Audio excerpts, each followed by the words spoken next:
Welcome to IIM Bangalore. I'm sure you heard that many times in the last 1 week. How does it feel to be here? Good? Awesome? Yeah. You know, when I joined the B school many years ago, I thought that uh, the hardest part was over because I had got my admission, I was there, and I thought life was made. Pretty soon I discovered, that was just the easy part, and then you have to survive the rest of the program and survive the rest of life, literally. So your adventure only starts now. I think it's a different kind of journey, a journey that is very different from the one that you've undertaken. And to help you reflect on that a little bit so that you make the most out of your stay here, we have two of our distinguished alumni talking to you. We actually have three. One person would be joining us, hopefully very shortly. So before we start, let me introduce myself. My name is Jose. I belong to the corporate strategy and policy area. Some of us will meet sometime in the future, hopefully. And maybe many of us will meet either this year or next year, mostly next year. I've been here for the last 20 years or so, not 20, actually 15, I've lost count almost. Okay, about 15 years or so, and it's been a great place. And this place has changed so much in the last 15 years since I joined here. I'm very delighted to introduce our speakers for today. Next to me we have Mr. Mohit Maheshwari, PGP 2002.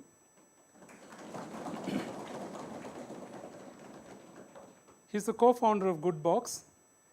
Goodbox, as you know, is the company that can get you anything, anywhere, anytime, literally. He graduated from here as part of PGP batch 2002. He hails from Meerut and did his engineering from the Dhirubhai Ambani Institute in Gandhinagar. He says he had an inclination to do research in the engineering days, but decided to pursue management with a dream to start his own business, which he has done. And he was just telling us that he's got some fantastic funding also very recently, if I may. Yeah. So it's quite a successful model, for entrepreneurship. At the age of 21, he was among the youngest members of the batch at IIM Bangalore. While at IIM Bangalore, he decided to join hands with Nitin Chandra and Anand K to start up 3 pivots, and 4 years later, Nitin, Anand, and Mohit are 3 of the 7 co-founders of Goodbox, and they want to build the largest commerce platform in the country. And of course, they have actually demonstrated that they could do it, and it's really impressive to have somebody like him here, because by and large, my experience both as a student as well as a faculty and so on is that we teach MBAs to manage businesses, but they're very risk averse. They're not very entrepreneurial. It's very rare. We do have now more and more people turning entrepreneurial, but by and large it's rare to see people venturing out on their own and then deciding to kind of do something when the alternate opportunities available from a campus like this are enormously attractive. So it takes great courage, it takes plenty of hard work, and probably some good luck to do well. And I think with Goodbox, they've had all the 3. So I'm very delighted once again to welcome you. Can I take a minute? Maybe I'll introduce the next speaker later so that, that will be better. But just to tell you, Rohini Haldia is PGP 99 batch, and I will introduce her as soon as we conclude this. So the model we have is each of the speakers will speak for about 20 minutes or so, 15 to 20 minutes, as you would like. We could take a couple of questions, maybe for about 5 to 10 minutes. You can ask some specific questions. Then we kind of conclude the 2 sessions, and then we have a common question and answer session. We have about 2 hours. We don't have to use all of it, but this is probably the best opportunity you have to ask anything that you want from your alumni. Thank you, Professor. So just one correction there. I am a PGP 2012 and not a PGP 2002. Maybe my receding hairline and my increasing waistline has something to do with the introduction. So I was here about 5-6 years ago, just like you guys. So the memory is very, very recent, not as old as 2002, but I could imagine a lot of you would have butterflies in your stomach, first week, I guess, right? So all I would like to tell you is it's going to be all right. You don't have to worry. If you have made it till here, you are going to make it, even outside and do great. Having said that, my own experience tells me that this place teaches you a lot, but also there are a lot of things that you could learn outside of classrooms which people would teach you here, right? And that is something that you should really value while you're here, because once the 18-20 months that you're going to spend here, it's over, the friendships that you will create, the networks that you will build, that is all that will matter. The functional skills you would be able to learn, but over a period of time, if you are looking to take up leadership responsibilities, if you are looking to grow big in your career, a lot of emotional intelligence would come into play. And that is something that you would have to learn from your peers, from your faculties, from people you meet, and that's an ongoing process. It's a lifetime process. It doesn't end here. It keeps continuing. So before we begin, and I'd like to talk about a few things, what I did here, what I did after, and all of that, I would like to throw a question out. How many of you know the 4 P's of marketing? Oh, that's a very informed audience, I believe. So, yeah. So, we would like to talk. Do you know that the 4 P's of marketing have now been scaled up to the 7 P's of marketing? So, it's not any more 4 P's, it's about the 7 P's. So, I would personally like to talk about the 7 P's of life, so to say, right? It's not really marketing, but what do we do in life, right? And the first P that we would come to is persistence, right? A lot of people here would end up taking leadership roles once you go out of campus. You would join startups, MNCs, corporations. But one quality that all of you would need to succeed would be persistence.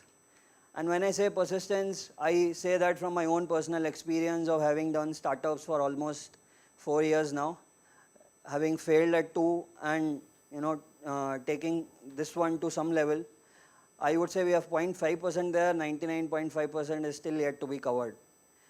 And I say that from my own personal life, where my father runs a retail shop, and he actually runs it 363 days in a year. The only 2 holidays he has is on Diwali and Holi, right? And while we people crib about weekends and all that, there are millions of retailers like him today who are going about their job, making sure that they're sustaining their livelihoods and carrying forward their families in manner which is unprecedented, because a lot of you and me won't be able to do what those guys do day in and day out. So he's been doing that for about 35 years, which is, I don't know, it's something out of the world, right? So while you are here, you would see a lot of, in fact, when I was here, I saw a lot of, I would like to call it more like a fashion in the campus, that it's considered actually, what I would say is that a lot of people consider it fashionable not to actually focus on academics, right? Especially in the new batches, I've seen that trend emerging that, you would call it RG-giri and whatnot. But I would say that you should definitely place a lot of emphasis on what happens inside the classroom, do your cases, a lot of that, because you're not going to get them once you're out of here, right? And let's say a lot of that knowledge which you would learn in your classroom, you could actually implement into your practical life. But if you don't do it, the opportunity will go, right? And sometimes for you to be able to create an opportunity, sometimes you have to build an entire door, right? It's not the door that is there. Sometimes you have to build it grounds up. Something like that, something like we are doing, right? Whatever we learned over here, although it was very useful, but a lot of that was not non-existent, because what we get to learn in management, especially in management courses, is essentially about managing. There is very little focus on creating, right? So when it comes to creation, maybe there are people out there who are there without any degrees, but they're doing better. because maybe they don't have a template to work with. So I'll come to that maybe a little later. So the first P is persistence, right? So the second P that I would like to talk about is perspective. And when I say perspective, I don't mean it in terms of the perspective about your functional knowledge or what you learn. It is a perspective about life. It is perspective about being considerate, being a good human being, right? Like somebody said, be kind, because you don't know the other person you meet, you don't know what they are going through, right? So if you are mean, if you are selfish, take it from me, you won't be able to go further in life, right? And this is a place which is at one end very cutthroat, but at the other end you would see a lot of nice people. The help is there. It's about how you build those relationships, how you build those connections, how you build those friendships which are going to last for a long time, right?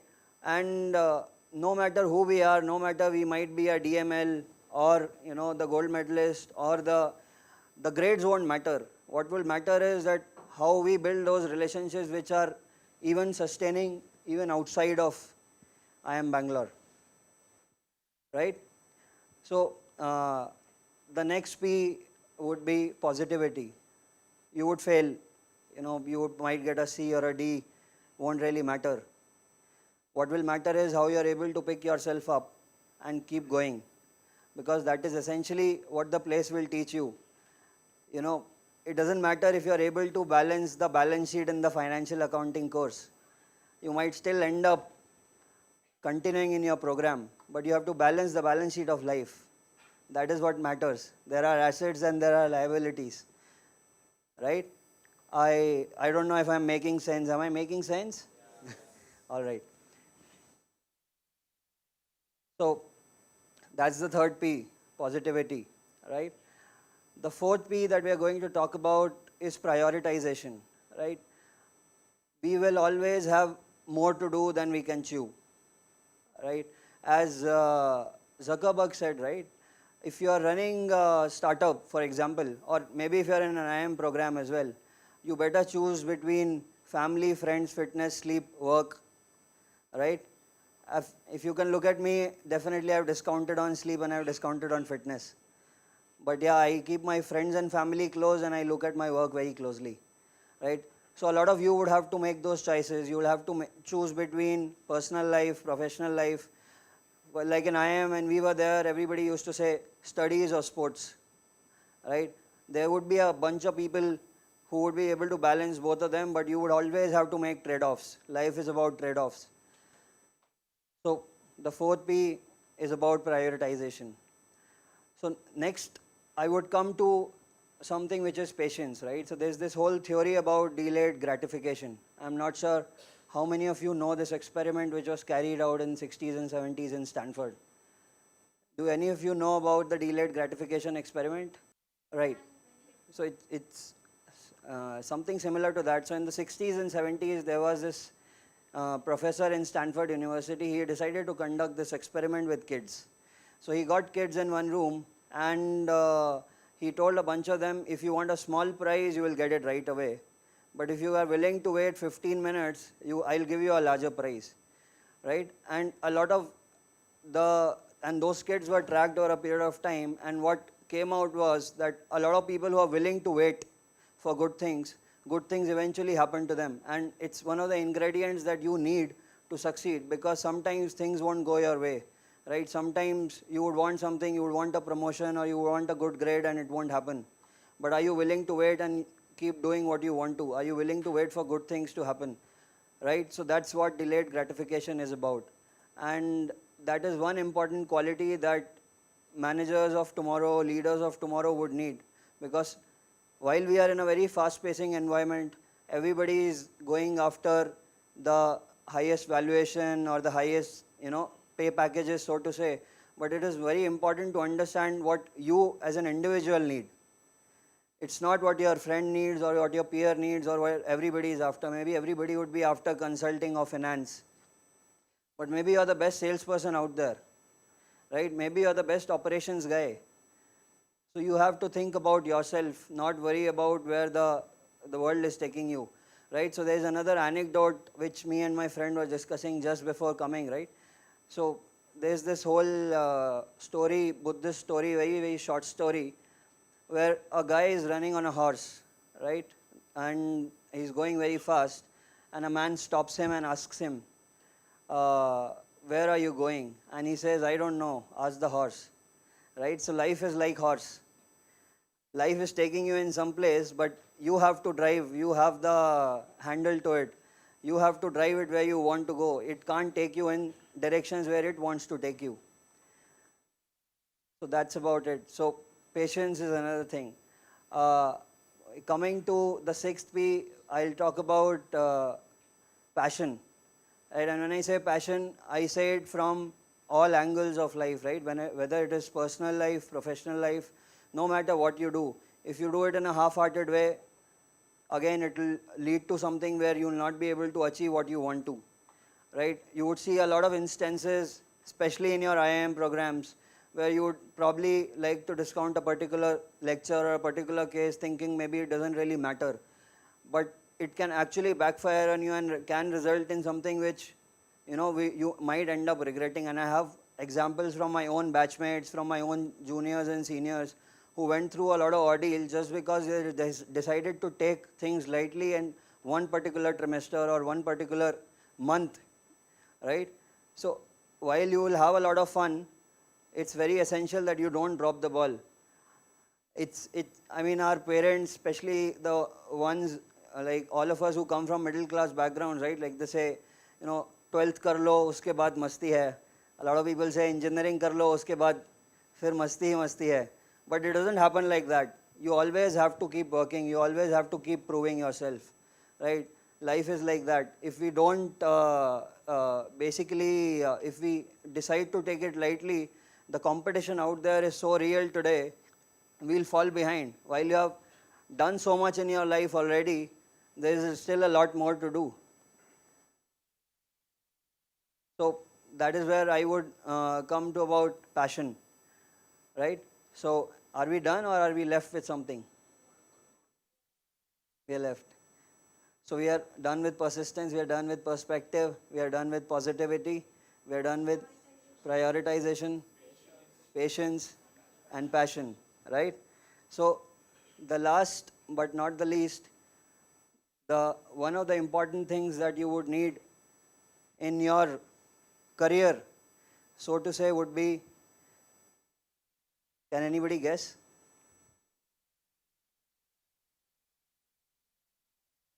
Not power.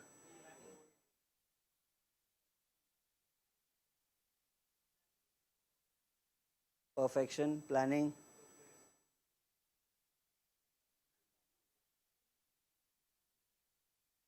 Yeah, I would give it to peace, right?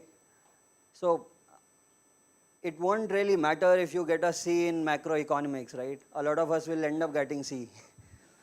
But it will really matter if we don't get a grade as far as being good human beings is concerned, right? Because ultimately that is what will matter. People will remember you here not because you are a 3.5 or a 3, right? Or a 4. 4 is obviously very, very difficult to achieve, but if any of you can achieve, great, right? People will remember you for the relationships, for the kind of person you were, right? And peace is very, very important as aspect of that, because if you're always restless, if you're always going after something, maybe you will forget the essential purpose you are here. The purpose you are here was to learn. It was not to get placements or the highest pay package or whatever it is, right? Even today, I have relationships with professors here, who call me at 10 o'clock in the night, even when they are in some requirement or the other. So while it is fashionable to say, okay, there is a great gap that exists between the faculty and the students, I would say it's up to you guys to come forward and build those relationships which last even after the campus, you go out of campus. Because some people, if you build those relationships, maybe someday, they'll remember you for why you were here, for what you did, right? So that is my last bit of gyan that I would like to give. Now the floor is open. You can ask whatever you want to ask me. happy to answer any questions you have. Yeah. So I am a Marwadi. So definitely it comes a bit from the roots, but I think somewhere inside when I joined the place, in fact my interview when I came in was also about why do you want to start up, you're so young and all that. Somewhere it was about creating that impact, right? Somewhere it is about exponential impact, it's not about incremental impact. And the only way you can create exponential impact is by creating something, by not being a part of the existing bandwagon, right? But I would say each of you are different people, each of you have your own things to do in life. So rather than imitating or following anybody, you have to do something which you want to do, right? So it's while it's very cool, and in fact I used to consider that starting up is very cool, but it is a lot of hard work. It is a very lonely journey if I were to say it, right? Because you have to be doing the most exciting jobs and you have to be doing the most menial jobs.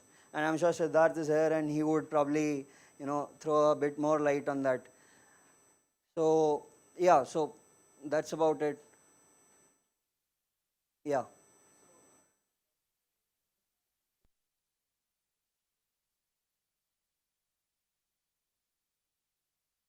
Job, but ultimately you went for a second startup, right? So as I said, see, it's a function of multiple things. It's not one thing that if you have failed, but more and more considering the support system that I had, the family and friends that I had, they actually never made me feel that I had failed, and which is very important because it's a process, right? Maybe when you are in jobs as well, some projects that you work on will succeed, some won't. So it's not like you don't encounter failures when you're in your professional world as well. So it's just one and the same thing. It's how you take it. It's not a big deal, as I would say, right?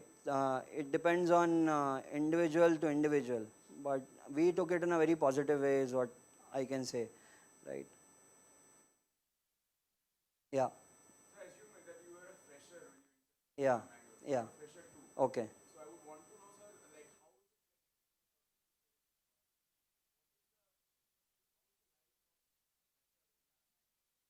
It's it's amazing. It's amazing because you don't come in with any preset ideas or templates in your head, right? You're basically, it's always good to be less impressionable, right? Otherwise, if you come in with some fixated ideas, maybe you're thinking always along those lines. So I would say you keep the canvas open, let it paint day by day, month by month, trimester by trimester, right? So that is what I would recommend. So don't worry about work experience, no work experience. In fact, latest reports suggest that a lot of companies actually prefer freshers because they can train them better. But having said that, there is no real thing. It's about what you learn here, what you project yourself, right? So you have to carry forward something outside of courses as well, right? So what I would recommend is you take it just like your engineering. You build relationships similar. I hope you're an engineer, no offense to others, but yeah. So yeah. Yeah. Biggest challenge as an entrepreneur. Biggest challenge in an entrepreneur as an entrepreneur is to keep doing day in and day out what you are set out to do, right? Everybody loves adventures, but it's the routine which is very difficult. As I said, my father's story, who runs a retail shop 363 days in a year, he's been doing that day in and day out. So you do something which if you love it, you will continue doing it. So that is something that is the biggest challenge in my opinion. Thanks, Mohit. I think that is just not very insightful.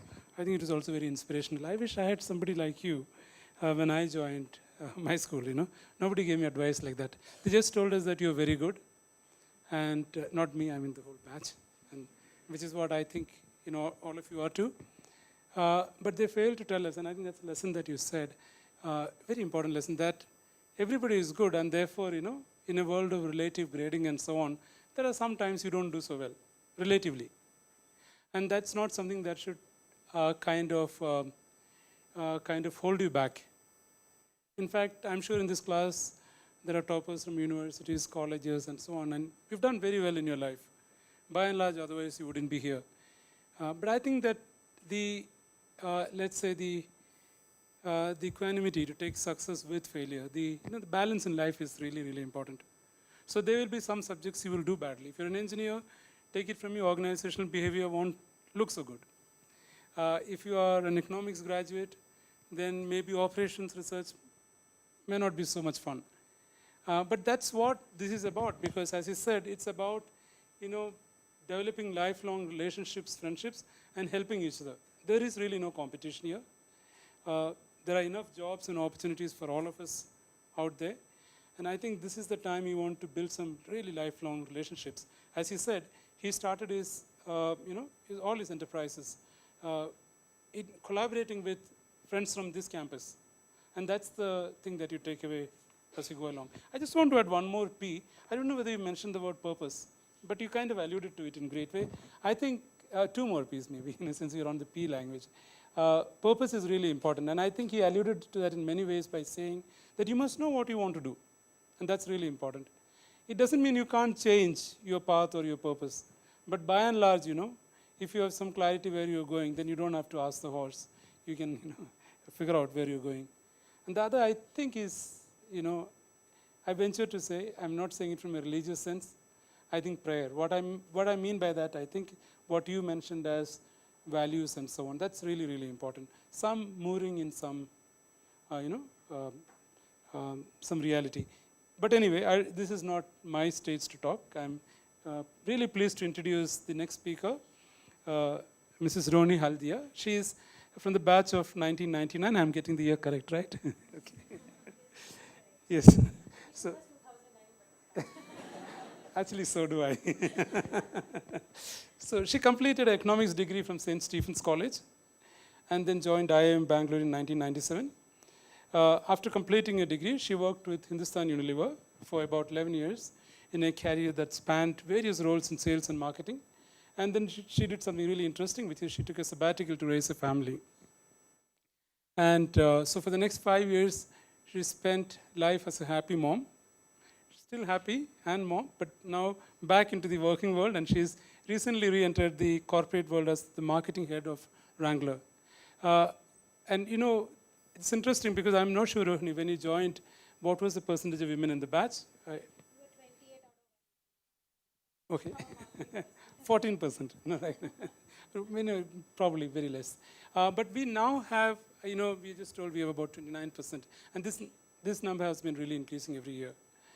There are, but still, challenges of being a minority in quotes in a class of, 400. And so, therefore, I also requested Rohini to spend a few minutes on how do you kind of manage life here as a lady participant, right? Among other things. Thank you. Okay, so I've been thinking over the last 1 week what I should stand up here and say to you guys. It's actually been 19 years since I was sitting on that side, and that seems like a really long time.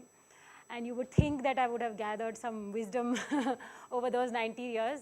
Well, the way I see it, I don't know about wisdom. I certainly have gathered a lot of white hairs. And the way I thought that I would approach today was to sort of see it less as wisdom and more as hindsight. Because having been there and now, looking back on it, I can see things and patterns that maybe weren't clear to me when I was just a young thing sitting there with stars in my eyes and butterflies in my stomach, as we already agreed. So yeah, so I kind of want to think about it from that point. So just a few points. I unfortunately don't have a nice 7P format to put things into. So mine's going to be more sort of a bunch of observations and reflections. Yeah, so I think I'll sort of start off with what Professor was talking about in terms of what it feels like to be a woman in IMB. I think considering that there are going to be a lot more of you, many of these things may not apply and things may have changed a lot. In a way, it's awesome because you're special. When you're just 28 out of 180, you do get a lot of attention. Not all of it you go looking for, but even then, you are special. So it has its pluses and its minuses. The downside of it is, and I don't know if that's still true, I think it's still true in the world outside, so I think it may be here as well, is that people have a lot more expectations about women than they do about the other 50% of the population in terms of how they should behave, how they should comport themselves, how they should talk. And frankly, I think, pardon my language, that's bullshit. When I came into IMB, one of my strongest and most unpleasant memories, in fact, is it was probably a couple of days after this whole orientation was over. The older batch, the women, there was like, I think just some 18 of them that year, they gathered us all and they thought that they needed to tell us something about, again, a bit of what I'm doing here in terms of how should you manage yourself over here. And to be honest, I didn't like what they had to say because it was nothing about studies or how you should crack it or relative grading or anything. They were only talking to us about how you should basically, how you should dress and how you should not attract too much attention to yourself, and I kind of found that really irritating.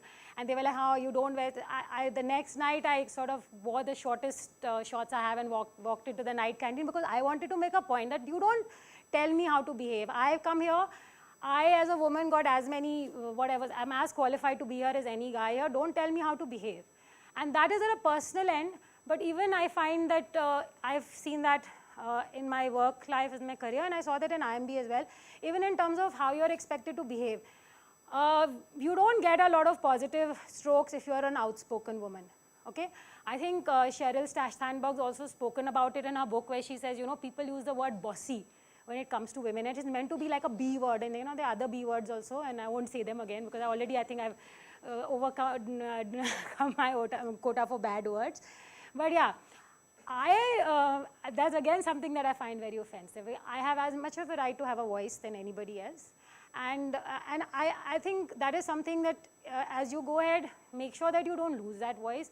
Don't feel that in a case study discussion or any group work that you're doing or when you're doing class participation that you have any less right to be heard or that you have to tone down either your voice or your opinions, because that's honestly speaking just not fair. Yeah. So that's, I think, from like my experience as a woman in IMB point of view. Now getting on to more general stuff. One thing that I've learned looking back over the years is that we all come here and we all have a lot of plans in our head, and we have like lots of long-term plans in terms of what we want to do and where we want to go. And that's good, you should have a plan. But at the end of the day, it's also good to take it as it goes. And especially I think the first year and your summer placements, I think that is a really good time to explore. Instead of being very set and, you know, from the day you enter here, be very set on, okay, this is the kind of job I want to have when I leave here, or this is the kind of career path I want to pursue. I think the first year and your summer placement is a good time to explore various options, to think about everything that you're doing and really look at it under a magnifying lens to see, does this work for me? Does this truly make me happy? Do I want to actually, when I'm out of here doing something like that, will it make me want to get up every day and go to work? So it doesn't necessarily, it may not necessarily mean the highest paid job. It may not be the hottest thing which is going around in the market, but is it what you truly want to do? And I think second year is maybe more the time for really drilling down once you kind of hopefully come to some sort of clarity in terms of what you want to do. But I think first year and placement, summer placements is a good time to really look at what all is out there and what works for you. I'm paraphrasing here, but there's this nice quote by Steve Jobs where he says that you can't connect the dots in the future because you don't know where those dots are going to be.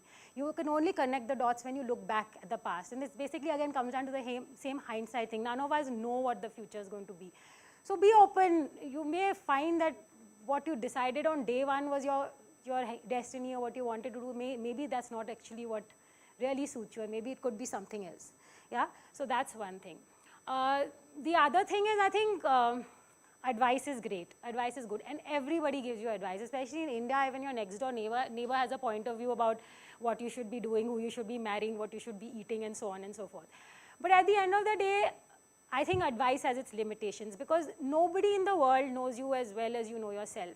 And especially when it comes to career, like I'll give you an example. When I was thinking about what to do, I was pretty clear right from the beginning that I wanted to go into marketing. I did my summers also in Johnson & Johnson, really enjoyed that. So for me, it was pretty clear. But again, from my family, I got a lot of pushback because I don't know, it's 19 years ago, so maybe it was a long time ago. But in those days, a lot of people thought marketing is not for women and you have to travel and, you know, you have to do things which is better for you to get a nice little desk job and which will enable you to raise a family and stuff like that. Thankfully, I didn't take their advice. But that's the thing. So when it comes to the decisions you will make as you go forward from here, it will be from two kinds of people. People who know and love you, which would be your friends and family. But the problem is they are not necessarily domain experts. Just like my mother doesn't really know what a marketing job entails. She probably thought I was going to go door to door selling things. My daughter still thinks that. My 6-year-old thinks my job is to go to people's houses and sell them Wrangler jeans with. Yeah, anyway. So, yeah, so coming back to that, your friends and family love you, but they're not domain experts. The people who are domain experts, they don't know you. You are the only person who has both those bits of knowledge and can put them together like a piece of a puzzle. You know what your aspirations are. You are the one who knows what your capabilities are, and you are the one who also knows what your constraints are. So I think that's important to remember that advice is great, and you should seek out. The more people you talk to, the more it helps you to clarify your thoughts. But let that final decision-making person be you and your heart, because that's basically, you know yourself best. Don't let anybody else tell you that they know better than you what you should be doing. Yeah. Yeah, so, and I think you talked about the fact that, you should not get into partying and therefore forget about the grades and drop the ball and stuff like that. And I think it's important. I agree with him on that front. At the end of the day, this is an institute of learning. We are here to study. So we shouldn't forget that. But again, this is again coming from that same point of looking back that I was talking about earlier. This is basically, for most of you, like it was for me, the last opportunity you have to be a student. This is the last opportunity where you can be as close to being carefree as you ever will be. Once you leave from here, you will have to, you can't like go to bed at 2 in the night and wake up whenever you want because you got to go to work. You may go ahead, you may get married, you have to run a house, you have kids, you have like work, everything. You're never going to be in this kind of an environment again where you can just be. And it's not going to be easy. I'm not saying it's stress-free. There will be you will be putting night outs to finish your assignments. You will be having seemingly endless case discussions, which sometimes don't seem to go anywhere. You will have exams. It's not easy. I'm sure all of us have kind of been through various exams and stuff, and we know none of that is easy. But real life is a lot harder. So just remember that and use these 2 years also to have fun and to make sure that you make friends, have fun, and get that part out of it also, because that's actually a large part of your memories of IMB. Finally, at the end of the day, you learn a lot, and that goes towards making you the kind of corporate or professional or entrepreneur that you become. But a lot of what forms you as a person is the other experiences and the relationships that you form here in campus. So that's also important. So don't just think that it's also only about just digging down your noses into your books and getting the grades. So that's important, but it's also important to build the relationships and have fun and enjoy these last 2 years of sort of carefree existence that you'd possibly have in life. So that's, I think, essentially covers most of the points I wanted to say. One more point, coming back to what Sir said about talking more to the women audience over here. I think that brings me back to another bit I read. I'm sure many of the women here would probably will at some point read Sheryl Sandberg's book, Lean In. It's a very good book. I also really enjoyed it and makes a lot of valid points. I don't necessarily agree with a lot of it. But one point that she made and that really resonated with me is that one of the most important career decisions you will make as a woman is the choice of spouse.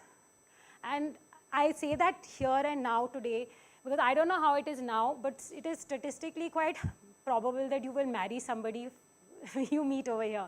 In our batch, I think out of 28 people, 23 or 24 married either in the batch, above the batch, below the batch, that kind of stuff, because you're kind of all thrown together. Many of you come here single, and you will. So that's something that therefore, this is a point that is important to think about, because at the end of the day, it really does. You know, in the old days when you used to go for those retirement parties and all, some guy who would spend whatever 40, 50 years in an organization would stand up and get his golden watch and all that. And they would always make a big deal about the wife, about how he was able to do this because she was at home supporting him and stuff like that. And that was something for that generation. And that was about her keeping the home fires burning so that he could go out and do his thing. But it doesn't work like that anymore. If you want to build a strong career for yourself as a woman, and your husband is also going to build a strong career for himself, there has to be a bit of give and take. So if you're going to kind of, end up with a guy who still thinks that, it's your job to run the home, even though you are doing a full-time job yourself, then you're going to be in trouble. It's going to, either you're going to have to sacrifice on your career or you're going to have to sacrifice on your home life. Something is going to have to give. And so, yeah, I know, it's not a very romantic thing to say. But yeah, I think it's something to think about. It really makes a difference, and I have seen it with myself and with a lot of my batchmates and all who passed out. It makes a huge difference, not only in terms of the kind of success you're able to achieve, but in the kind of happiness you can gain and the kind of work-life balance you can achieve. So yeah, I think that's the last thing that I would like to say. Thanks.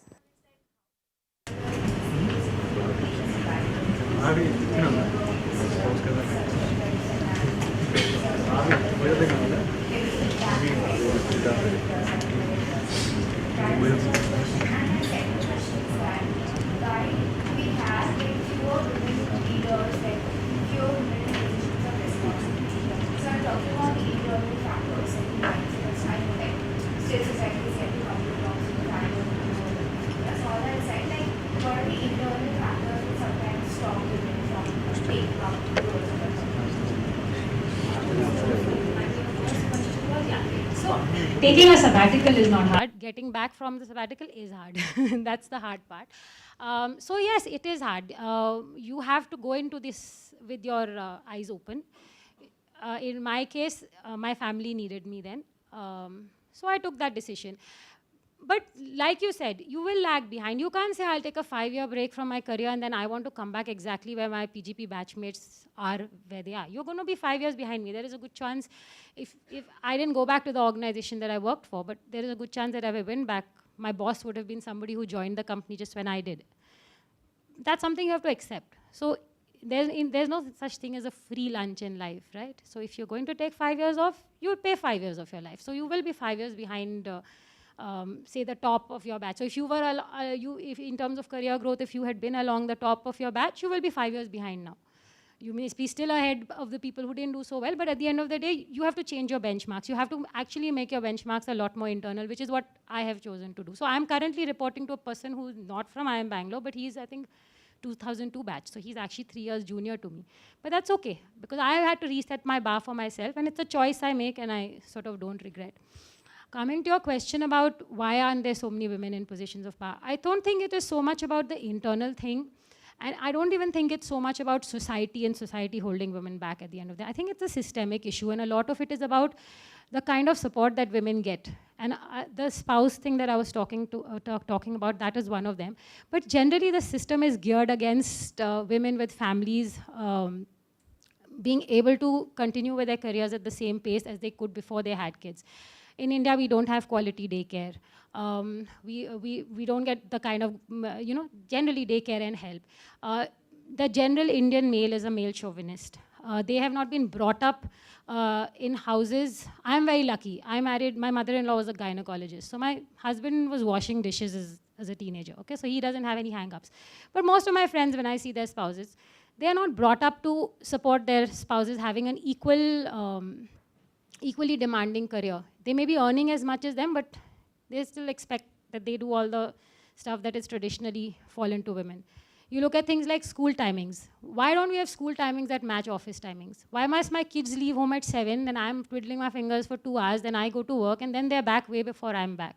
There are lots of these issues, so I don't think it's necessarily, there's no easy answer to it. But that's why I think we have to find and build those support systems for ourselves. If you work in an organization, if you're ever in a position of power to do that, create those spaces for women. Like, for example, my ex-organization now has a world-class creche on site. Unilever has in the Bombay office. And that really helps a lot of women. You know your kid is right there. You can go meet him during the day. He's well taken care of. So yeah, so I think there are lots of systemic issues, and hopefully as more and more of us come here, that's what's going to make the difference. Because when women are only 10% of the workshop, nobody really cares about what our problems are. But as we become closer to 50%, then our challenges and our issues will matter much more. So that's what we have to do. We have to get in there and stay there and make our voices heard. Was about gender sensitivity and inclusivity. Now personally, I am a mechanical engineer, so we had a sex ratio of nearly 0. So what I want to know is what can we do to make the system more inclusive, to make it more comfortable for women professionally and personally in a project group or a classroom scenario or wherever. I would actually firstly suggest read Sandberg's book, okay? Because when I read it, I actually reviewed it on my blog as well. And one of the things I said there was I wish more men would read it. Because when I read that book, I was just nodding along and say, yeah, I know this, yeah, I know this, yeah, I know this. Because I knew everything she said, she just put it forward in a very powerful way. I think a lot of men don't know this. They don't realize the challenges that come with being a woman in the workplace. And appreciating that is what makes all the difference. And in my experience, I mean, I've now had a career of, not counting my breaks, I've worked for 11 plus years. The bosses that I really liked and who were the bosses that I would go back and work for any day were the bosses who had working wives. Because it all comes down to that understanding. You have to be willing to put yourself in the shoes of the other person and understand what their issues are. Because I've always found that whenever I work with somebody whose wife doesn't work, they don't get it. So, yeah. I've heard many people saying it, and unfortunately, some of my closest friends are also that kind of thing. Who say we are just catering to women because women can't work as hard as us, so they have limitations. They want some time to their family. They have taken maternity leave, which we have to deal with the loss. Always, women are just hindering the working of our system. Thought about maternity leave and child leave that women are entitled. So, how do we face this kind of mindset? Thoughts are like, oh my God, it's a lady, I can't.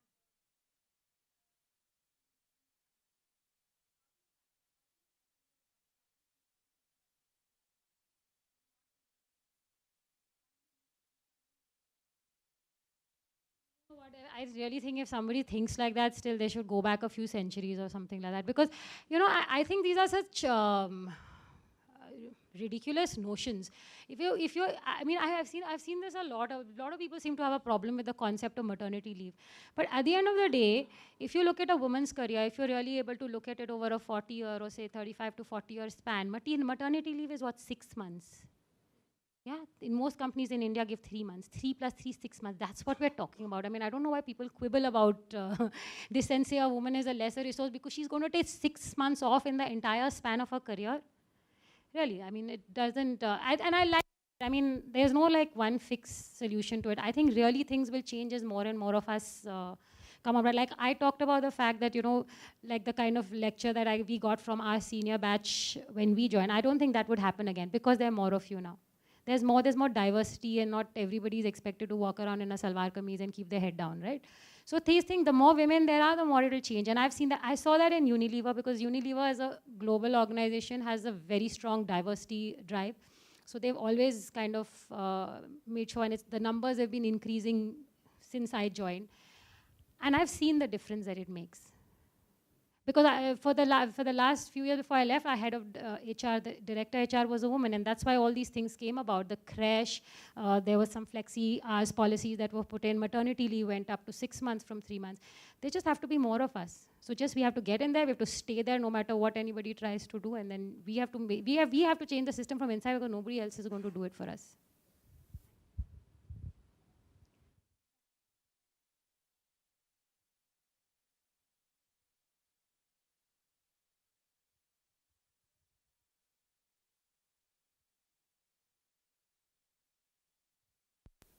I was actually very lucky to join a fantastic organization, like I was saying, which had diversity as a stated objective and actually drew it. A lot of people talk about it and pay lip service to it, but in Unilever, I actually saw at least to a greater extent than any other organization. I've never personally experienced a glass ceiling moment per se. I think my glass ceiling was internal. Did I have to take this 5-year break? Maybe not. Would I have taken if I was the father of those children? Maybe not. So sometimes the glass ceiling is not imposed on you by other people. It's imposed on you by yourself.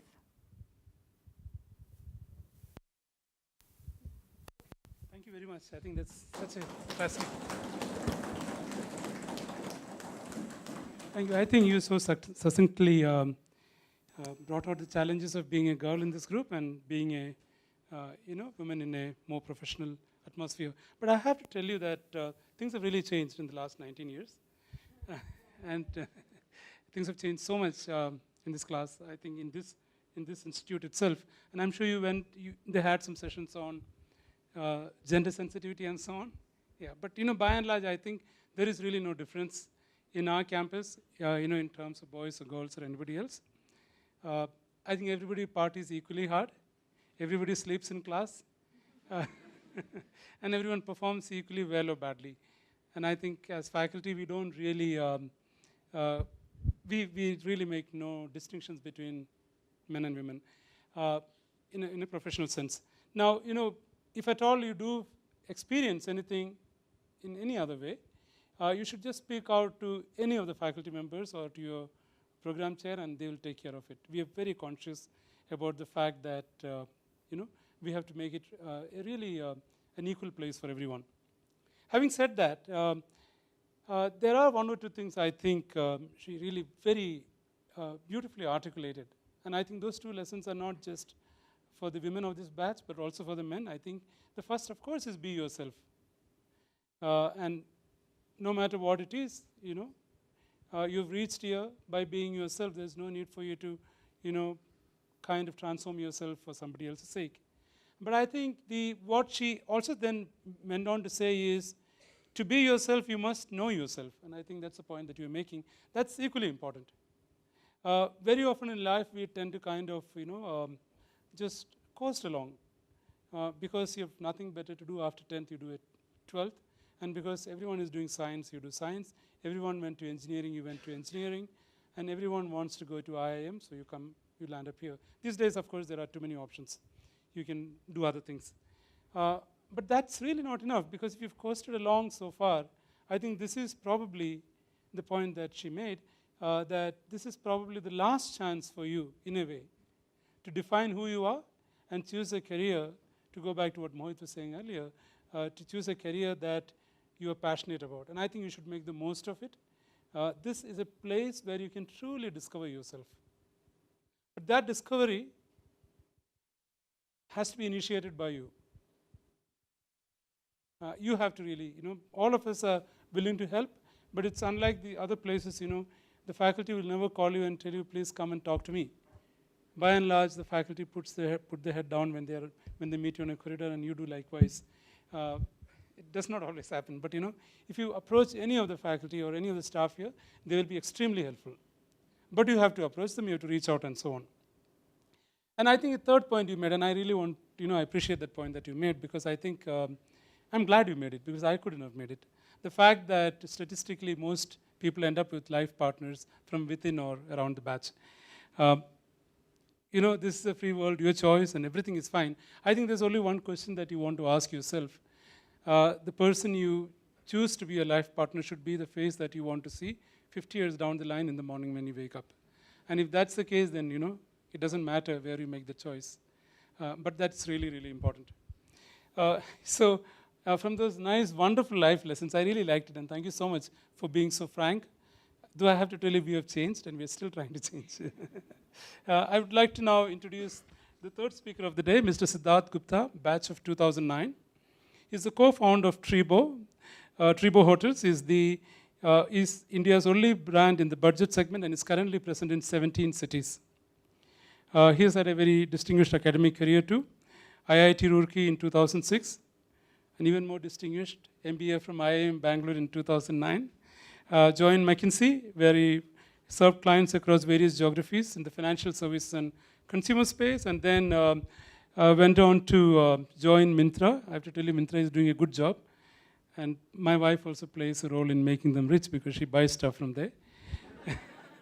And then he used to lead the strategy team at Myntra, and subsequently left that and joined as the founder CEO of, he was the founder CEO of the company, and currently is the co-founder of Tribo Hotels.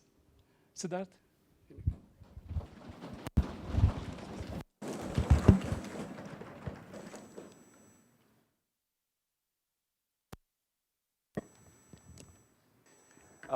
When I was just walking down to these classrooms, which by the way I've never seen before, they look splendid.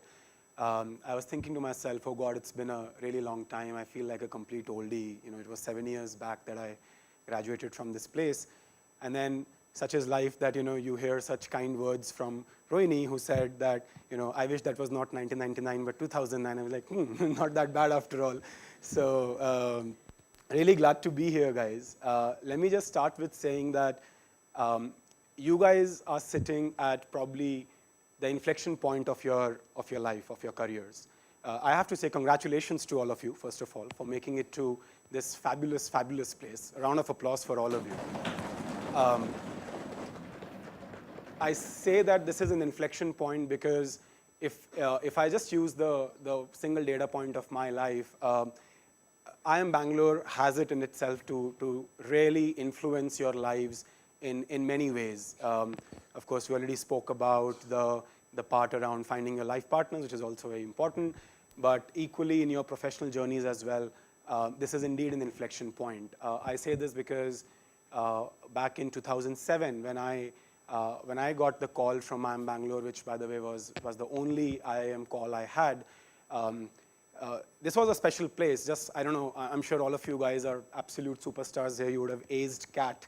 I got a 95.51 percentile in CAT and had zero hopes of making it to any MBA school, let alone IIM Bangalore. And then one fine day, I got an envelope, and my mom told me there's a courier for you from IIM Bangalore. And I tell her, हाँ उन्होंने कुछ documents वापस भेजे होंगे, knowing fully well that I have not submitted any documents that they need to return. And then when I opened it, there was this call letter, and I was just on top of the world. And then from there on, what happened was just a combination of three things that happen when you are at a place like this. It's probably one of the most powerful credentials to have on your resume, right? When you tell people out there that you've been to an IIM, you just have immediate attention. You get an audience from otherwise most inapproachable people, and you have a foot in the door wherever you are headed. B, the kind of networks you make over here would just always hold you in a fantastic stead. Even today, a lot of the professional dealings that I'm part of, whether it's in the investing world, whether it's in the co-working world, whether it's finding people you want to hire for your company, everywhere you have your old friends from IIM who will be in an influential position somewhere in the organization where you're trying to get some help, and it's just so easy with those networks that you can't imagine. And the third, of course, the skills and the experiences that we pick up over here are just world class, and those skills, those little projects that you will work on, which you will hate in the moment, but you will realize several years down the line that little discussion you did at 2 a.m. on working on that MO project is the learning that you will actually apply in your own business someday, or that marketing lesson you learned in the class, which you thought is just too theoretical for you to ever be able to use, is something that becomes the savior when you start thinking about the marketing strategy for your company, so on and so forth. But that's not what I want to talk about here today. I want to talk about something which I am now part of, which is the startup world. And while of course IMB is an inflection point for all of us, I'm sure many of you would use that inflection point to go towards a destination which is in the startup world. So if I may ask all of you over here, how many of you as of today would say that you would want to either start a business of your own or join a startup once you are out of IIM Bangalore, or even at IIM Bangalore for that matter? How many of you as of today? Or would at least want to explore that as a career option? Great. So this number would have certainly been much smaller when I was in your places. So good that number is growing. I'm here to disappoint you a little bit. The people who raise your hands. I'm here to disappoint you a little bit because I'm here to talk about a few things which are often not talked about when it comes to the startup world. What I'm here to talk about is, I'll just put it up.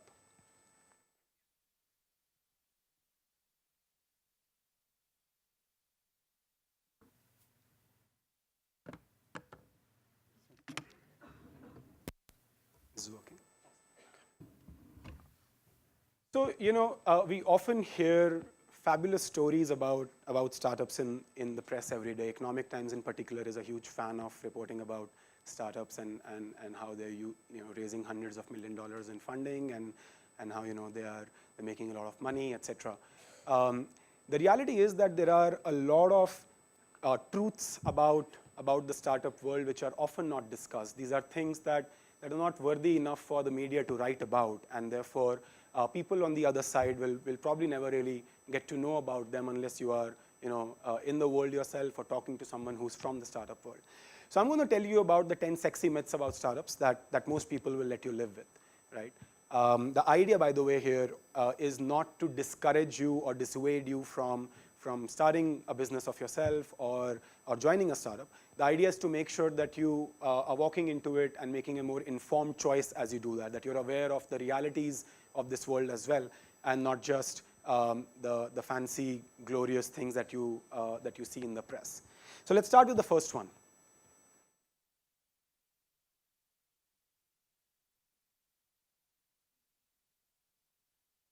So the first myth about startups, right? A lot of people want to join startups because they think, isn't that the most fantastic thing to do? It's a breeze. You're going to be the founder. You kind of wake up late. You go back home early, and then you have a lavish dinner, and you're riding along in like long fancy cars, and life is a breeze. It is not. As the founder of a young company, like Mohit was also mentioning, there are a lot of things that you individually need to worry about. The entire future of that company, the entire future of everyone who works at that company largely rests in your hands. It's your accountability and not just a privilege that you have. And that does keep you awake at nights. Indeed, like, going to bed at 2 a.m., 3 a.m., being back in office at 7 a.m. is not that unusual when you are a startup founder. So if you are going to start a company because you think life is a breeze as a startup founder, think again. That's not a good reason to probably be in a startup. Let's go to the second one.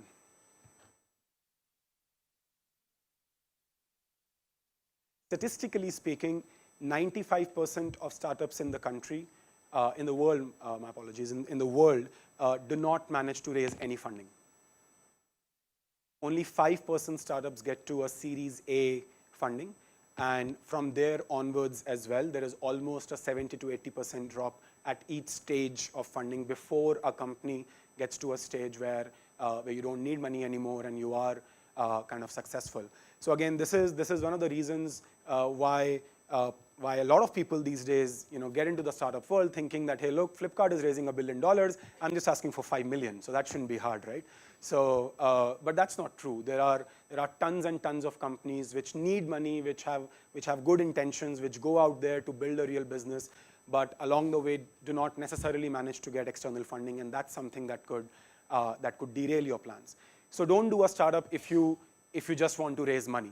Don't do it for that reason.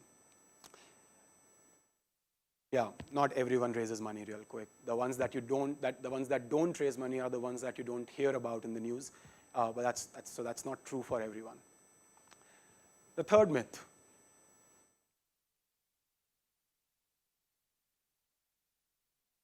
As a startup guy, I do my own thing. Again, a lot of people that I meet sometimes say, I was fed up with my boss, right? That day I had a heated argument with my boss, so I just slammed the door, walked out, and started my own company, right? Because I didn't want to listen to anyone, so I thought might as well be in a place where I don't have to do that. Again, that's a huge myth because in startups, it's not just your co-founders that you need to listen to. It's your employees, your board members, your customers, and it's not even a matter of whether you need to listen to them or not. It's also a matter of whether you should listen to them or not. These are people who can offer you valuable advice. These are people who can tell you stuff that you wouldn't know yourself.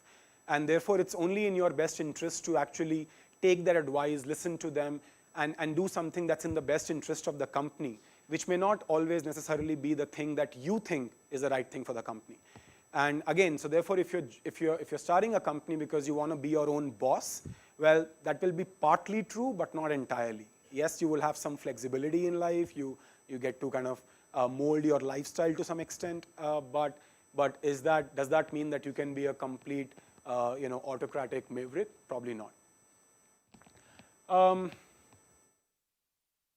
The next one.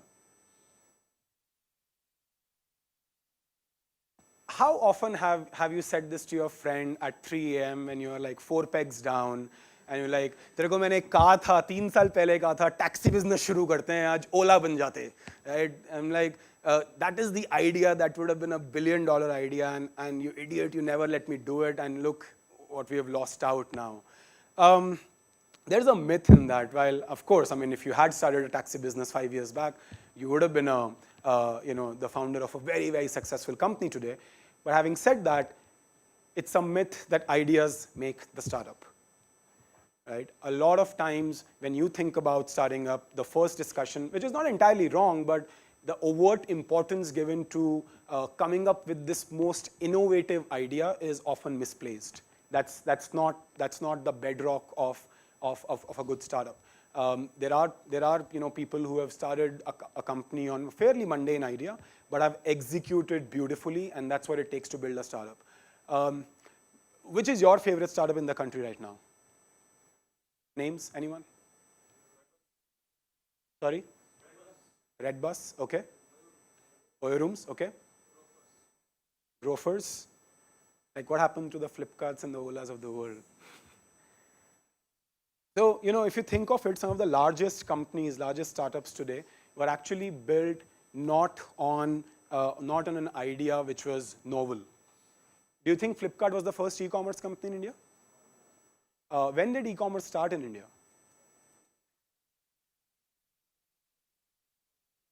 Which was the first e-commerce company in India?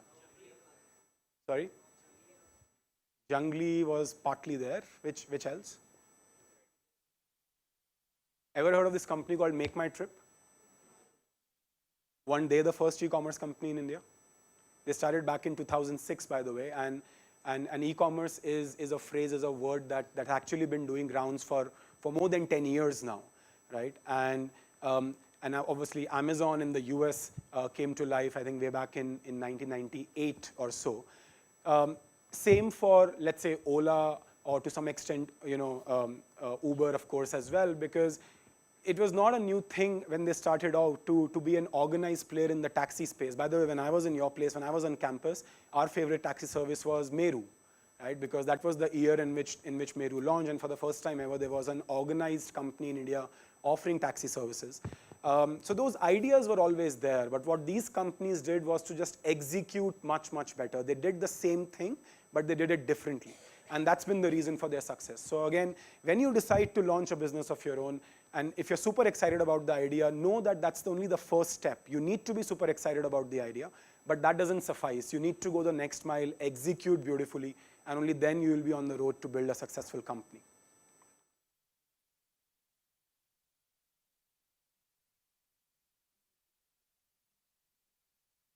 A lot of companies these days, a lot of ideas also that float around seem to come from a place where people don't really want to do any hard work, right? People think, we'll make some fancy app. It will bring together a supplier, it will bring together and a customer on the other side, and then we will build a platform on top of that, and someone else will do the food delivery, someone else will fulfill the order for a food, someone else will place an order, and somehow it will all magically come together.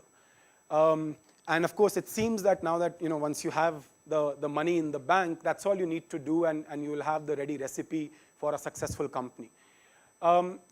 Again, the truth here is that a lot of companies fail because there was no real value that they were providing to the customer.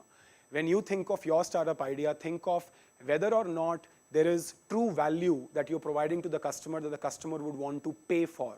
If you are at best just kind of becoming a layer on top of a bunch of other services that are being provided, think again. Is that something that customers will truly pay for, no matter how much money you have in the bank?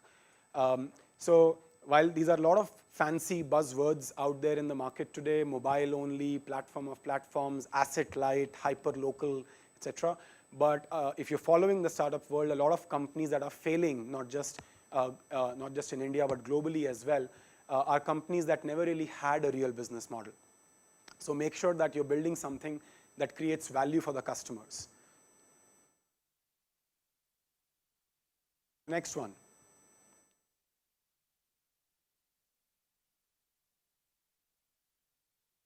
Again, at that party at 3 a.m. when you are four pegs down, when the idea of a startup comes up, how do you know that the guy who you are drinking with is going to be the best co-founder you can have?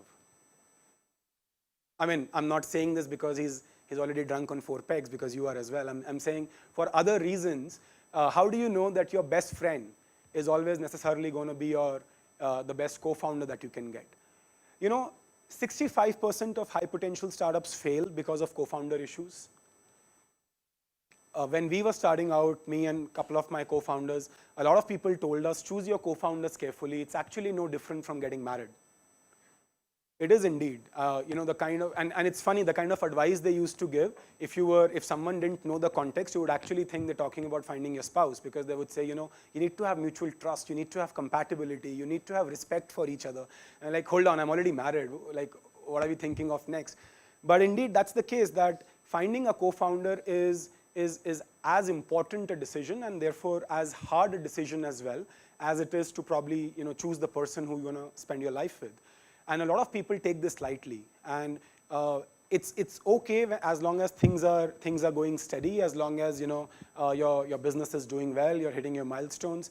But trust me, the moment shit hits the roof, the moment you start seeing things go down the slope, and then when the limits of your compatibility, your mutual trust and respect get tested, that is the time when you really realize whether or not you made a wise choice in choosing your co-founders. So even as you think of starting up, while it will be a natural thing for you to say, hey, who's my best bud, let me go ask him, but that may not always be the wisest choice, because best friends need not always be the best co-founders. And there'll be situations where you need to give him or her an honest feedback, but you will hesitate from doing that, because what if you risk your friendship in the process? There'll be situations where he or she's actually just not good enough, right? And you thought that you will split responsibilities in a certain manner, and the other person will work on marketing, you'll work on operations, and guess what? The other person had absolutely zero skills in marketing. So don't just use the criteria of good relationships with someone as in choosing your co-founder. Also look at some of these other factors as you make this important decision.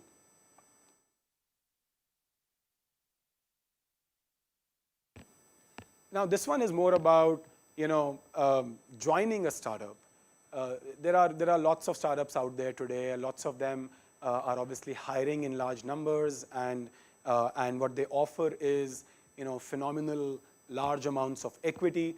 And it seems that people want to join them only for that reason, right? But the question is, what is that equity worth? And when you go out there, and by the way, this is an advice, and I might be on the other side of the table when you're out from this campus 2 years later, and I'm trying to hire you, so I won't tell you this then, but I'm going to tell you this now, that when you are in discussions with, let's say, a startup out there, negotiating your comp or negotiating your remuneration more broadly, they will often tell you, why don't you take 20 lakhs worth of equity? Why don't you take like 40 lakhs worth of equity?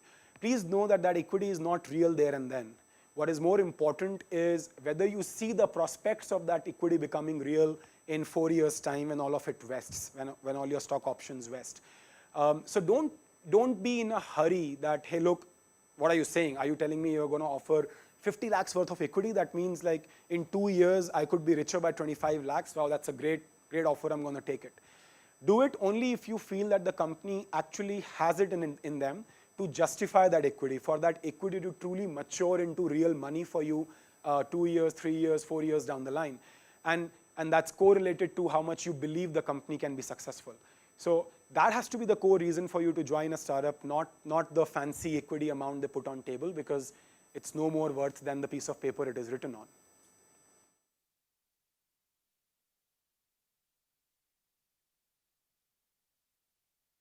Now, like the previous one was the kind of gimmicks, folks like us will play with you when you are kind of in hiring discussions with us.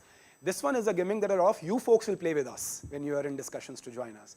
Now, what happens is that, and I probably set out on the wrong note when I said that IMB is a fantastic credential to have on your resume.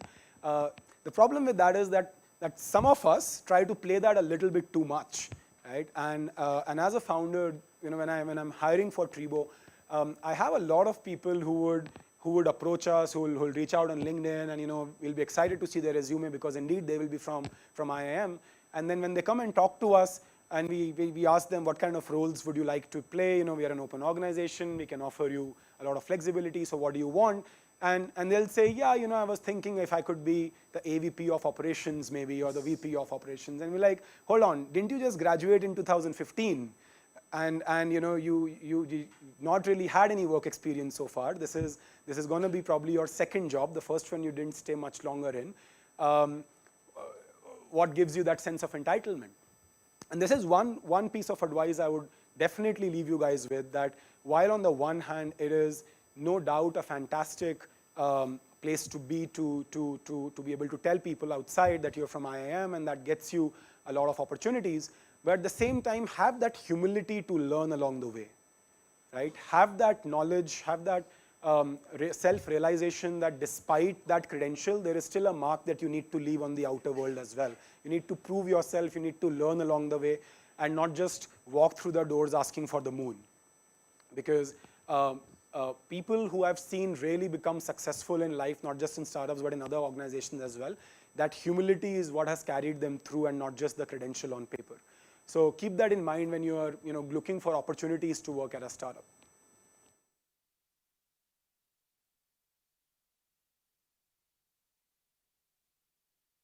The second last one, what's common between these companies?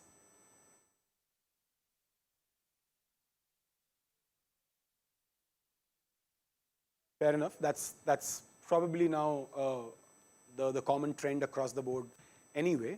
What else? Sorry? Okay. What else? Think beyond their business model. Think of stuff that happened to them or with them. Sorry? They were in news for legal aspects. Absolutely. Sure. All of them have been replicated. True.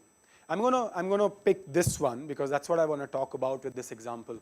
All of these companies have had regulatory issues, and in many cases their operations have been severely impacted because of regulatory uncertainties that they ran into.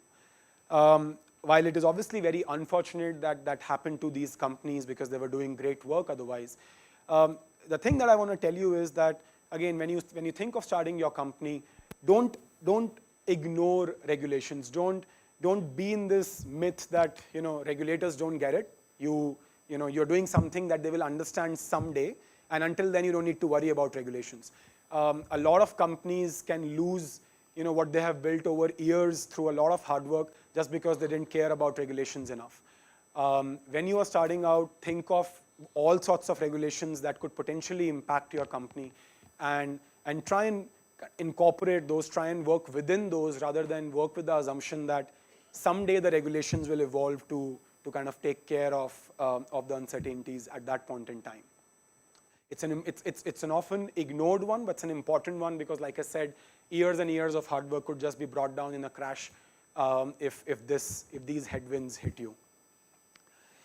Fair enough. So that was myth number 9, and the last one, frankly, is a simple one. Again, I joined, by the way, a startup, and then I started out myself out of McKinsey. So I was hoping that that would not be the case. I would not be making too many PPTs, but here we are. So that's all I wanted to tell you guys. And like I said in the beginning, the idea of this is not to dissuade you from joining a startup or from starting up yourself. I can tell you it's a fantastic journey. It's an unbeatable feeling to be running a company yourself. I for sure will never probably go back to a job now because it's just an addictive feeling to be running your company yourself. So there are a lot of good things about it, most of which you would have heard out there, so I didn't spend too much time on it. But I would hope that many of you would actually go down the entrepreneurial path and launch companies that will go on to be very, very successful. My best wishes to you for that. Thank you.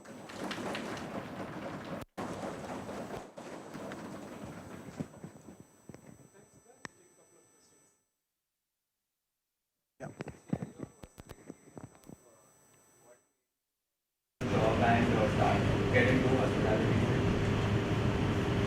So it's very similar for most entrepreneurs, like Mohit was also mentioning. It's really the desire to create something from the scratch, to create value where it doesn't exist. And that's what kind of did it for me as well. Indeed, it was a hard decision, but once you're bitten by the bug, it's hard to resist it, to be honest. And someone told me, there are 3 factors that need to be true when you're making that decision of launching a startup. If you have those 3 conditions ready, you should feel ready to take the plunge. Number 1, the idea, which you are really passionate and convinced about, which was the case, which was partly the case with us at least. Number 2, the willingness to go without a paycheck for at least 1 year. And number 3, a strong co-founding team. If you have these things, these 3 things, take the plunge. Because there's no more surety that you can get than these 3. Everything else you'll figure out along the way. Do you think it is important to gather some experience in the industry before starting on your own?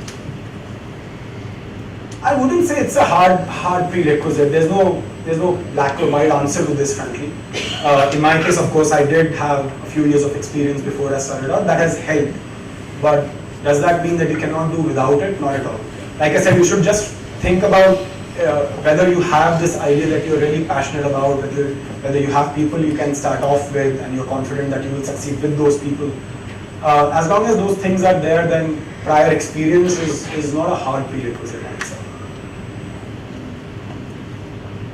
Sir, how did you spend your time at IIM Bangalore? Do you really want to know? So I'm one of those people who can be safely called a bit of a gissu. I studied well. I have to honestly confess. I had people like Mohit and Rohini who also gave the advice of not taking the Institute of Learning too lightly. So that was one, of course, the main thing. Well, other than that, I was part of the student media cell, and I also founded the debating society of IIM Bangalore. I don't know if it still exists, does it? Second year? No? Okay. I was really excited about debating. There was not much of that happening on campus when I was here. So me and a couple of my friends got together and started that. We in fact also did a national level debating fest on campus, the first one, probably the last one as well now that I think. Well, I can then safely call it my first failed startup. So yeah, those, and of course there was a lot of hanging out with friends and the standard L squares and the things that happened after L squares and the corridors, etc. that kept us busy. Did you mean to ask something specific? Because I don't think I'm giving you a very helpful answer here. What I meant to ask was, did you consciously add value in a particular way to yourself, or it just happened?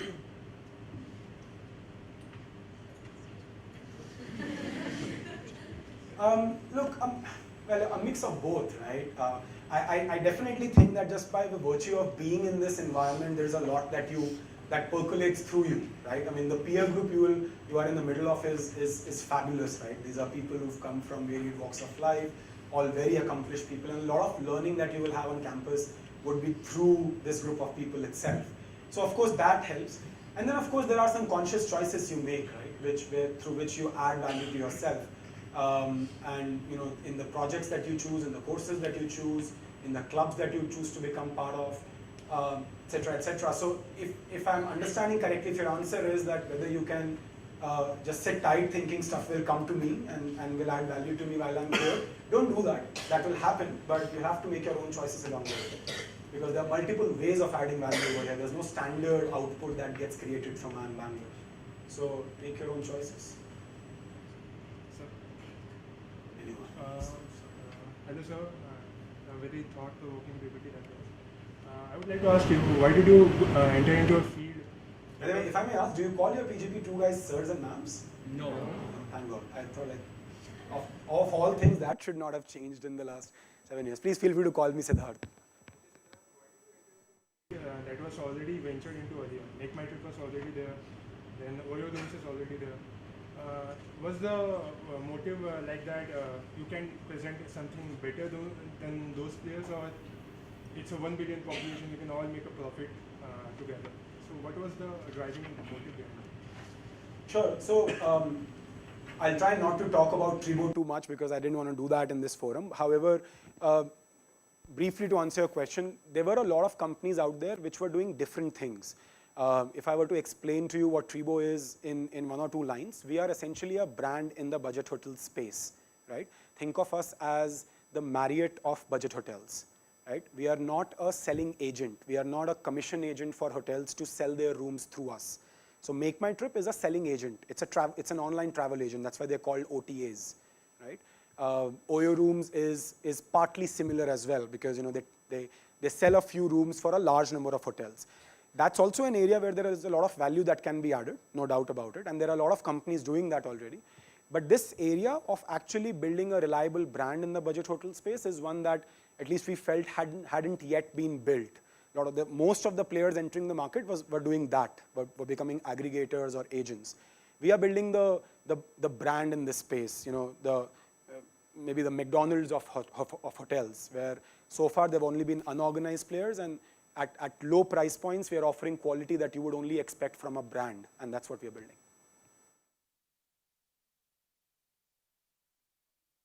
Startup. See, the specific metrics would vary from company to company, so there's no such magic mantra per se. If I were to generalize it all, I would really say that the one philosophical kind of parameter is whether or not you're adding value to your customers' lives. I don't think people think about that hard enough. You have to ask your question, what changes in the customer's life if you are not around? If that's not a lot, then probably you're not doing well, right? And now how you translate that into specific metrics, in our case, the amount of bookings that we are able to do, the amount of room nights that we sell, the rates that we sell at, etc. That's all specific to each company. But the fundamental parameter is value addition to a customer's life, because otherwise they will never pay you for it.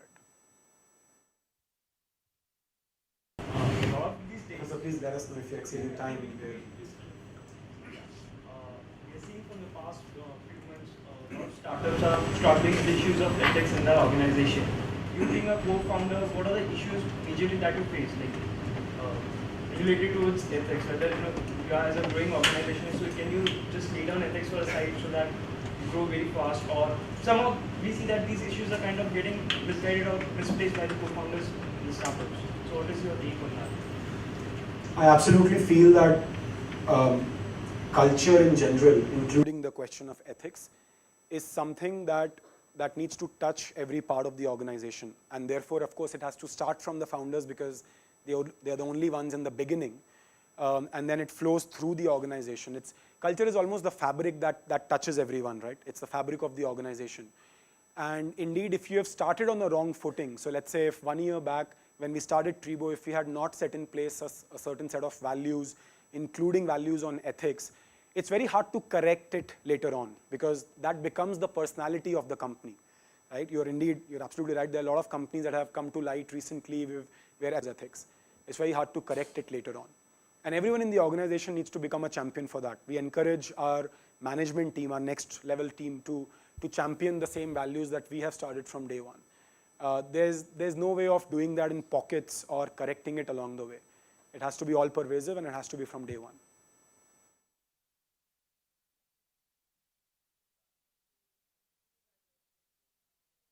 Successful startups, the companies that have come up, the CEOs did not have an MBA. So when it comes to why let people from coming out from IIMs like ABC, they're not able to get it right there and create a successful startup. They're famous ones like Facebook or if it's Uber, do not have an MBA degree. So what is it that we have to change in ourselves or in the pedagogy that is provided so that we can crack the deal? You're working with the assumption that an MBA gets you to be a successful leader of an organization. That's not, it's neither a necessary nor a sufficient condition. It's a good value add to have along the way, and it has, tons of merits because of which all of us are here or have been here.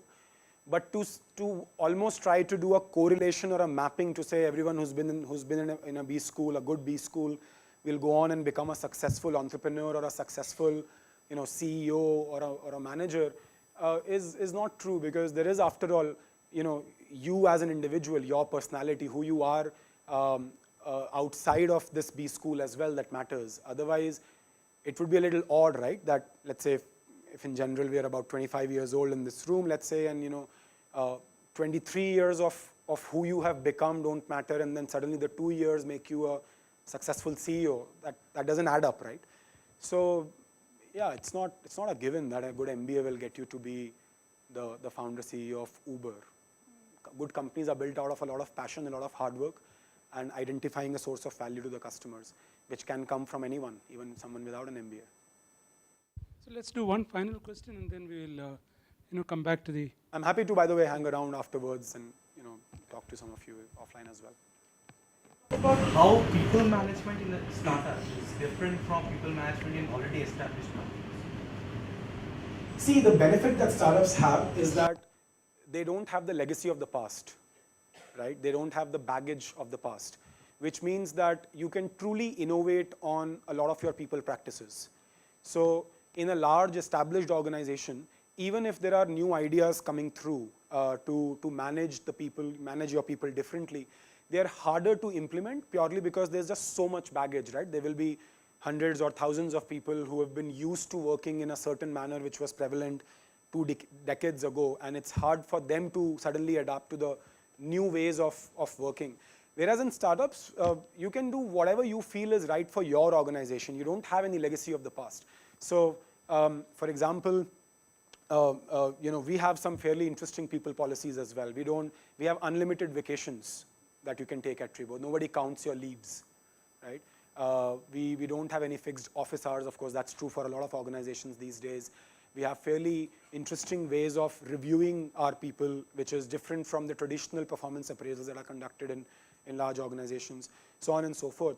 I think that the core theme is to hire good people and give them an environment where they can do their best.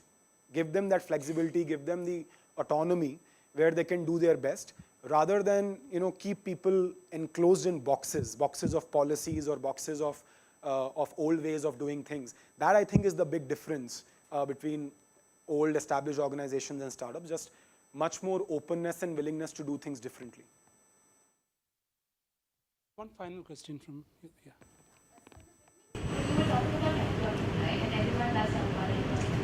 And some people may not do it, some does not. And those who are very good at it, how do you see about it? Is it something we do originally, or is it something that happens? How do you do? I understand where your question is coming from. Look, I was not talking about the kind of networking you would do at a cocktail evening, going around in your wine glass and trying to make forced conversations with people. I really don't think that kind of networking works beyond a point. It indeed has to come naturally, in the sense that you should do the networking that you feel comfortable about. By the way, particularly at a place like this, it's not even professional networking. I was just talking about making friends over here. That's it. I mean, if you are, the networks that I have today are my friends, are people who I would have met here at IIT, at other places. So it's not that back in 2007, 2008, I went around door to door, in the corridors saying, hey, I need to meet you because you'll be helpful for me 5 years down the line. It's just, it happens. I mean, it's a social place. You will obviously meet people, you'll make friends. With others, you'll just make acquaintances, and that's good enough. Don't force this exercise called networking upon yourself. That will not yield much, and it'll just bother you too much if you're not someone who enjoys that anyway.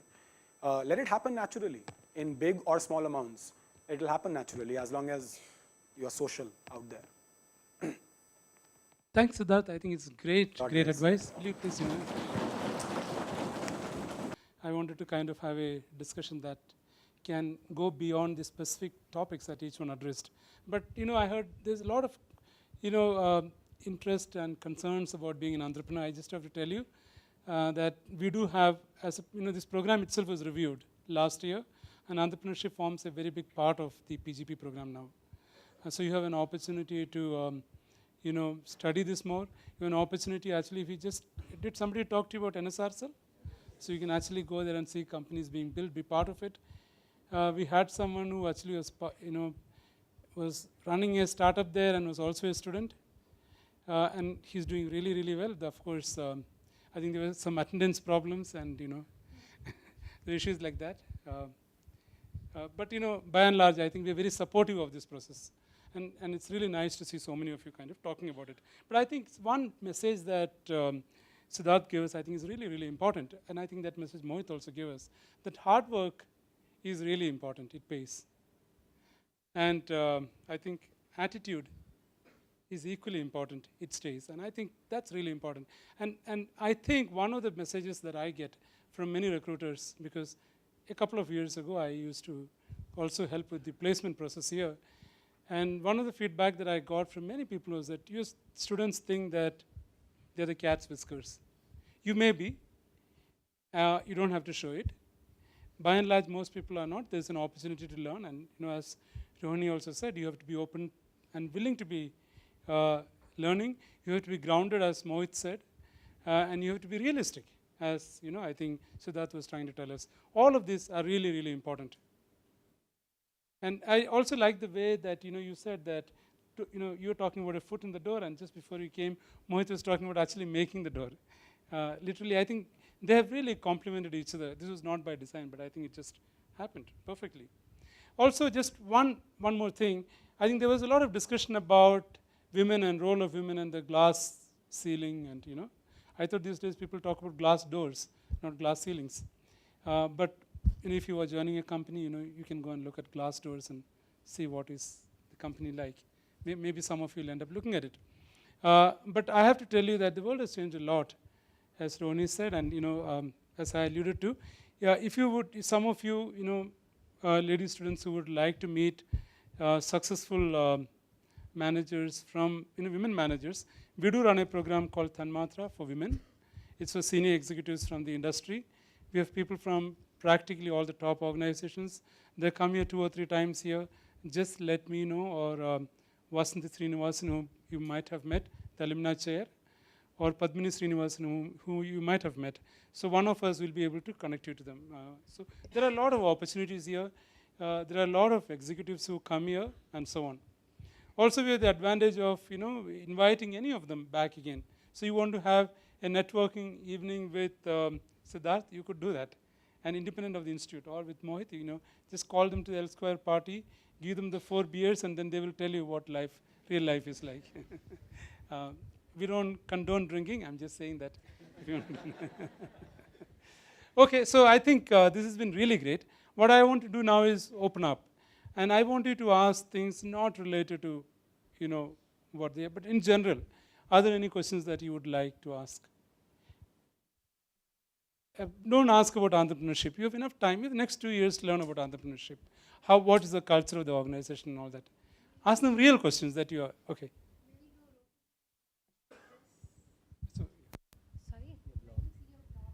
It's sort of comatose now. I stopped writing, but it still exists. Mama says so. In Blogspot, you just go and Mama Google. says so. Yeah, one word. Yeah.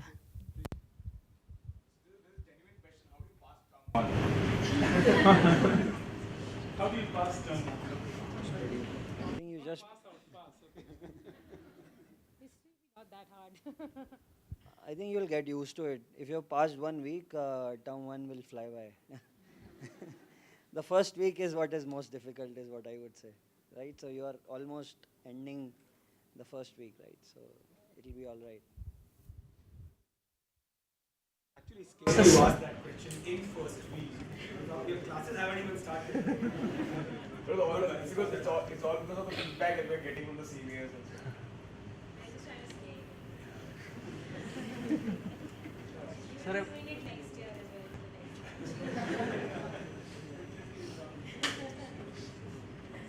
Sir, I want to ask the same question I asked Siddharth. How did you spend time at IIM Bangalore? Okay, so I actually started up when I was a student itself, right? So in my 3rd term itself, our team had come together, right? So when people were sitting for placements, etc., we were working on a startup. So a considerable amount of time was going towards that. Having said that, I was also a part of Exemius, which is ENI cell in campus. I was also a member of Toastmasters. So I did participate as and when I could, and made a lot of friends, went to parties, right? So did all that, right? So, Pretty much easy.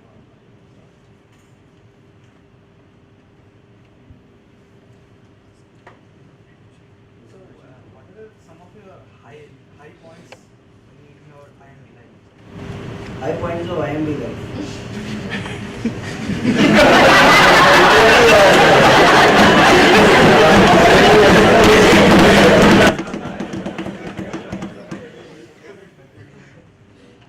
First week was definitely one of the, I think you would remember your first week more than what you would remember the placements. Even if you're not a part of it, the emotion that is there, right? It's something that is very real. You would really, I think you will make your strongest bonds around that time, right? L squares, that is another time when you really, and whenever you will let your guard down is when you will essentially make the best of friends, and those will be the highest points. In terms of courses, I don't know if there are courses which, in our time there were courses on B2B marketing. There was a course called Reinventing Entrepreneurial Leadership, which Professor DVR Sheshadri used to take. Right? There was this course called Personal Values, Growth and Career Options. So I did a lot of OB, HR heavy. My MBA was primarily towards that. But my friends, like basis what I've heard from them, consumer behavior, corporate finance, some of those courses, I think if you go through them, I think you can really sail through life is what they say. So let's also give the speakers about the non-alcohol related backgrounds. I actually agree with completely. I think summer placements, although I really don't want you guys to start thinking about it or worrying about it already. So not from the point of view of the outcomes and your anxiety about what you will get, what you will not get, but just the way the process is run at IIMs and the absolute overwhelm that you go through during that time is fantastic. It's something you will remember for your lives, and indeed you will make some of your best friends around that time. You will have your highs and your lows around that time. For reasons other than the summer placement itself as well, it's a memorable time. I can never forget my summer placements time at IMB. Yeah, the risk of being repetitive. Yeah, the placements was actually the high point, because actually that's at the end of the day, whatever else you might say, that's what you're here for. So for me, that was a real high point, because I had a single-minded focus on getting into one company, and I got that. So for me, like, it was like culmination moment in a sense. So yeah, that was for me the biggest high point that I remember. Otherwise, if I really have to look back, most of my memories now are not so much about job and classes and courses, but it is about all the friends I made here and the memory of the stuff that I did with them. So yeah. So I just have to add to this, because all of them talked about placements, and I have to tell you, don't take placements too seriously. Frankly, all the, this is what your senior batch is going to tell you. Prepare very hard, sculpt your CV and redo it and revise it and so on. I've had the misfortune of reading many CVs, and all of them look exactly the same. So if you were to really look at any CV that comes out from me, and we are all friends, so everyone is an Olympic champion. And when everyone is an Olympic champion, it makes no difference really. So I think don't really worry so much about your placements. Good placements will happen to you. That's an outcome. That's not to say that you don't do anything for it, but I think the important thing here is to learn and prepare yourself for the job that you would like to do. And that cannot be defined by the salaries that you get. It cannot be defined by the position or the designation that you get. It cannot be defined by your friends. You should not allow it to be defined by your neighbors and friends and family and so on. It's your life, and I think you make the best choice for yourself, and I think you will do very well. So don't even think about placements. And I think this really keeps people really tense. First term anyway, you don't know what hit you, so you're just kind of done with it. The second term placement starts, and then you're really worried about placements. You lose the second term too. And the third time you're preparing for your actual summer placements. In the sense, you're getting ready. How do I impress and get a PPO?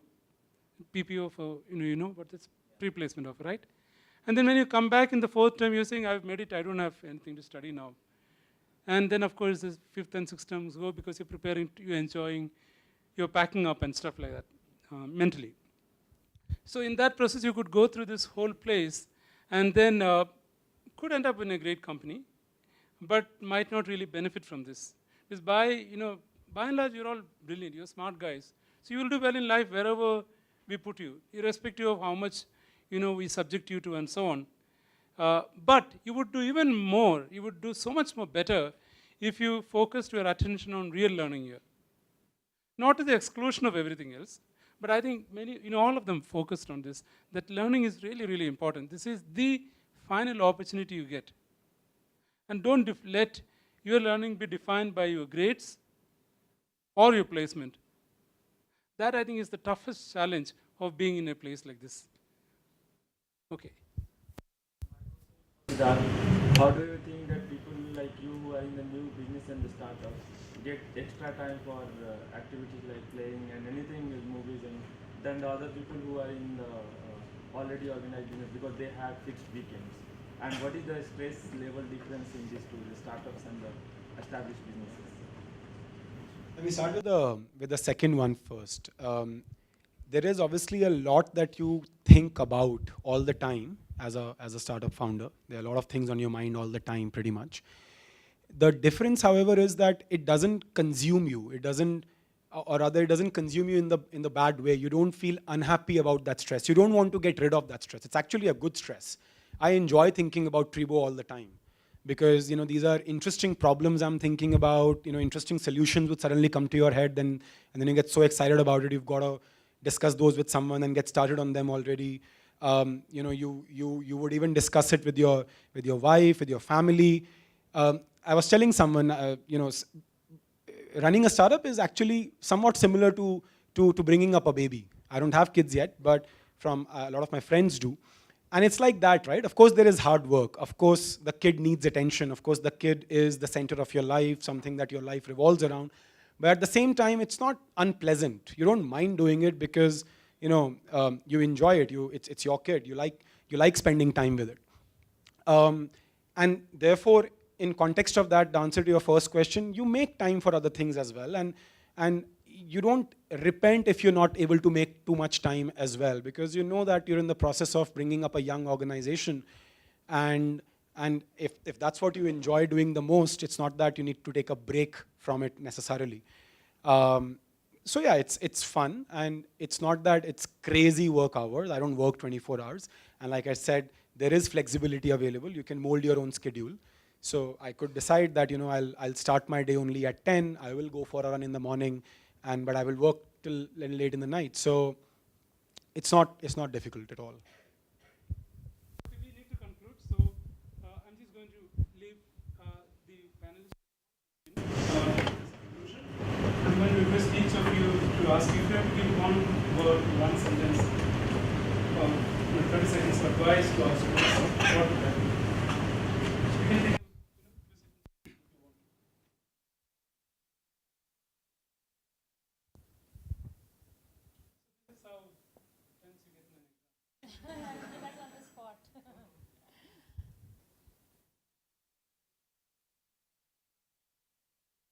I think I just go back to what I said. Just be true to yourself and don't forget to have fun. So I would say bring in a bit more playfulness in what you're doing here. Have a lot of fun. And when I say playfulness, I also mean in terms of getting into adventures, which you probably would think it's not, you won't want to do otherwise. Right? So this is a place to experiment as much as you can, in various aspects of your life. You all will soon realize that there is a lot that happens at IIM Bangalore. A lot. There'll be like scores of clubs doing hundreds of activities all through the year, every single day. And it can get a bit overwhelming to feel that, hey, I need to be part of those. Don't fall for that temptation. Pick up something that you are excited about and make your own IMB out of it. Do that one thing that you really like, one or two or things, whatever it is. Don't fall for the temptation, hey, it seems like there is a party going on and I'm missing out. It's a temptation that can hit a lot of people over here just because of how much happens in your life over here. But it's okay. It's okay. Do the thing that you like and you'll still be part of the party because that's how the party is made. Everyone is doing their own thing. So don't try to do everything under the sun.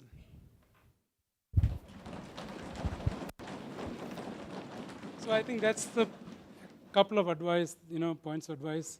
Choose wisely, be judicious, and I have to contradict you on one point. Learn to make PPTs. So that's certainly going to be very important while you're here. I want to thank our panelists. They've been just fantastic. They spared their time to come and talk to you, and I think they spoke from the heart. As a mark of appreciation, I'm requesting your seniors to present these mementos to the panelists. So can we give them a good round of applause?